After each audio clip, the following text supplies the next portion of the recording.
जैसे ही शाम ढलती लोग अपने अपने घरों में भाग जाते, क्योंकि हर रात एक घोड़ा आता और जो भी घर के बाहर होता उसे अपने साथ ले जाता। इसलिए लोग बहुत डरते थे। इसी गांव के पास एक बड़ा सा ढाबा था। उसका मालिक राई स्टार था। उसके यहाँ दूर दूर से लोग आते थे। लोग कहते, राई स्टार के ढाबे जैसा खाना कोई नहीं बना सकता। राई स्टार रोज गरीब लोगों को मुफ्त में खाना खिलाता था, लेकिन राई स्टार भी उस घोड़े से डरता था। इसलिए वह शाम होते ही अपने घर चला जाता। लेकिन राई स्टार को एक बात सताती थी, आखिर ये घोड़ा गांव में क्यों आता है। शाम होते ही लोग अपने घरों में भाग रहे थे। राई स्टार ने ठान लिया कि वह इसका सच जानकर रहेगा। वह सीधे बाबा टिल्लू के पास गया। बाबा बोले, ये कोई साधारण घोड़ा नहीं है। सालों पहले इस गांव में बिरजू रहता था। उसके पास एक घोड़ा था जिसे वह बहुत प्यार करता था। वह रोज खेतों में मेहनत करके उसके लिए घास लेके आता, लेकिन गांव के कुछ लालची गुंडों की नजर उसकी जमीन पर थी। एक रात उन्होंने बिरजू को खेतों के पास घेर लिया और मार दिया। बिरजू मर गया, लेकिन उसका घोड़ा कई दिनों तक गांव में उसे ढूंढता रहा। तभी से हर रात वो घोड़ा आता है और लोगों को अपने साथ ले जाता। राई स्टार ने पूछा,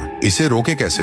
बाबा टिल्लू बोले, ये कभी नहीं रुकने वाला और इसकी अमावस की रात डबल हो जाएगी। यह सुनते ही राई स्टार के पैरों तले जमीन खिसक गई। लेकिन बाबा ने धीरे से कहा, एक बात याद रखना, वो घोड़ा किसी बेगुनाह को हाथ नहीं लगाता। यह बात राई स्टार के दिमाग में बैठ गई। अगर घोड़ा बेगुनाहों को नहीं ले जाता तो फिर गांव से गायब हुए लोग कौन थे। अगले दिन गांव में डर और बढ़ गया, क्योंकि अमावस आने वाली थी। लोग घरों में ताले लगाने लगे। राई स्टार ने तय किया कि वह इसी शाम गांव से भाग जाएगा। शाम होते ही गांव में डर फैला हुआ था। राई स्टार भी डर से जमा हुआ था। तभी